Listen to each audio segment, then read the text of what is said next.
الرحمن الرحيم بسم الله الرحمن الرحيم والصلاة والسلام على رسول الله.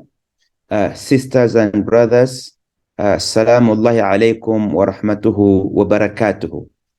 It's a pleasure for me to talk to you and address the challenges of youths in this era of the Internet of Things, which has brought on new challenges that we didn't know.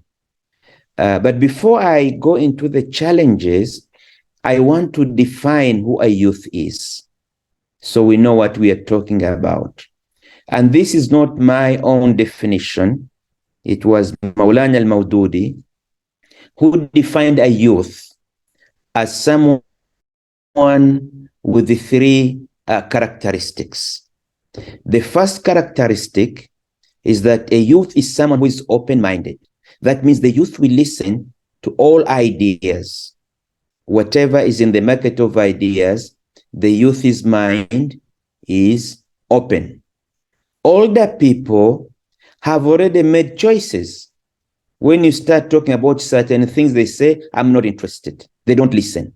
They already have blocked off big areas of their intellectual environment because they already made choices. Some things don't interest them. But young people have got this ability that they are open-minded. They will listen to many things being said, many things going on. So this is the first characteristic of youths, that they are open-minded. The second characteristic of youths is that as they listen to many ideas and many views and many things going on, they make up their mind about what they see. They develop a conviction. They get convinced. This is right, this is wrong, I like this, I don't like that. This also is a youth characteristic, because older people, they may listen to things, they may say things, they don't have to take a position about them. They listen and leave it as is. But youths take a position, get a conviction, make a decision. Okay, that's second characteristic of youths. The third characteristic is that youths, once they have got a certain conviction, they act according to it. They take action because they're active. Their blood is hot and they want to do things. So we have got these three characteristics of youths. These three have got a positive element in them, but also they have got a negative element in them. The youths can misuse these three characteristics, but at the same time, they can benefit from the three characteristics. So we have got to be very careful to draw where the balance is. So now we have defined a youth. Let us talk now about the challenges that the youth face in this era of the internet, when there is a lot of information. Youths are bombarded by a lot of information from their telephones, their iPads, on their computers, on the TV, in the newspapers. A lot of information. It comes as serious information, or it comes as entertainment. Either way, every day, youths of today are being faced with a lot of knowledge and information input that youths of the old times did not have. So there are challenges that they have to face successfully. The first challenge is that to listen. You see, listening is different from hearing. Hearing is just a physical thing, that things go into your ear. But to listen means you actually pay attention. Quran uses the word fansitu. You listen with attention to try to understand what you are hearing. So youths must learn to listen. Sometimes, even when they are listening to music. This is the difference. The musician may say a lot of things. The youth may hear them, but he may not listen. If you ask him, what ideas did the musician say or advance, he cannot tell you, but they had. What I say, you have got a challenge to listen. When you hear things, you actually listen, try to understand what are they trying to say, because only when you listen that you can internalize those ideas and you can act on them. The second challenge is the challenge to understand. See, there are many things going on, and many of them actually contradictory. You hear things that do not agree with one another, things that wipe out one another. Now, you need to try to understand, what is this point of view? What is that point of view? Because if you do not understand, you will not be able to make a judgment. You will not be able to make choices. So there is a challenge to understand what we listen to. After we understand, then we need to analyze. Always you need to understand that whoever gives you information has got an objective. The objective may be good. It may be a bad objective. It's only when you analyze, why is so and so saying this? What's the background? For whose good? For whose benefit? Do you really and internalize and understand that piece of information? So we need to analyze. And analyzing means don't accept things as they're told to you. Analyze them, because they may not be true. They may be wrong. They may be false. Sometimes it may be actually true, but the words used give you a different meaning. The media especially use a lot of code words. They are code words that the media keep on repeating. Now, they may report something correctly, but the code words that are used, because those code words have already been coded in your mind to convey a certain sense, you get the correct information, but what you internalize is different. That's why we need always to analyze what we hear. There is the challenge to critique.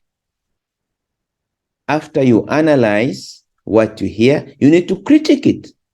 Ask yourself fundamental questions. Is it right? Is it good? Is it beneficial? Is it harmful? So we need to be critical. We must be critical listeners and not passive listeners. Now, we need, after that, to develop the ability to synthesize information. You get information from various sources. You need to develop a synthesis. How do you put together the different sources of information, especially if they are contradictory? So this synthesis is a serious intellectual effort that many youths don't want to do because it is very demanding, but it is necessary. In Islamic law or fiqh, there is the concept of tarjih. It means there could be 2 or 3 alternative ideas. You need to exert intellectual effort to prove one of them superior to the others. And this requires energy, intellectual energy. And many of the youth do not want to expend this energy. Then they end up not understanding what is going on. The next challenge is that after we get information, we listen to it, we understand it, we analyze it, we critique it, we synthesize it. It's now time to act, to take action. Because some of that information has to do with self-improvement. So you realize that there are negative things in your lifestyle, like about eating. You get information about good nutrition. It's time to take action and start eating better. So the convictions that we get, we need to put them into action for the better. Now, this way I say that youth characteristics, each characteristic has got a negative and a positive one. Because sometimes if we get negative convictions, we end up acting in negative ways, in antisocial ways. And there are many youths who commit things that are antisocial because they developed bad or negative convictions. Now, after we get good convictions, we need to act on them to bring about a better situation, either internally or externally. But we need to act responsibly. Any action you take, you are responsible for the consequences. You have to think about the consequences of your action.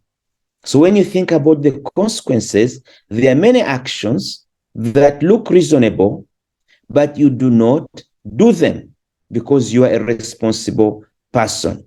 You think about yourself, your family, your society, and you know that if you do a certain action, it's going to produce negative results. So as a responsible person, you act responsibly and you do not go ahead with that action. Again, as we act, we must follow the great Islamic principle of tawazun. Tawazun means balance. And it's a characteristic of our ummah that we act in a balanced way. As the Quran tells us, جَعَلْنَاكُمْ أُمَّةً وَسَطًا لِتَكُونُوا شُهَدَاءً عَلَى النَّاسِ وَيَكُونُ الرَّسُولُ عَلَيْكُمْ شَهِيدًا. We are a community that was created to be balanced, to be in the middle, to avoid extremes, because extremes are always bad. Too much of a good thing is bad. Too much of a bad thing is also bad. So as a community and as youths, we need to learn tawazun or mizan, to be balanced, to be in the middle, to be in the center, and avoid doing extremist things that will cause trouble to ourselves and to our society. This balancing is needed in our own life. For example, you may love football, but if you spend 10 hours a day on football, that's not balance. That is becoming bad. We like food, but when you eat more than necessary, that becomes bad. We sometimes get angry. If you overreact when you are angry, that is bad. So the concept of balance is a concept that the youths must understand and always apply in their lives. As long as they are balanced, they stay in the middle and avoid extremes at either end, inshallah, there will be good youths, there will be successful youths. Thank you very much for listening to me. Wassalamu alaikum wa rahmatullahi wa barakatuh.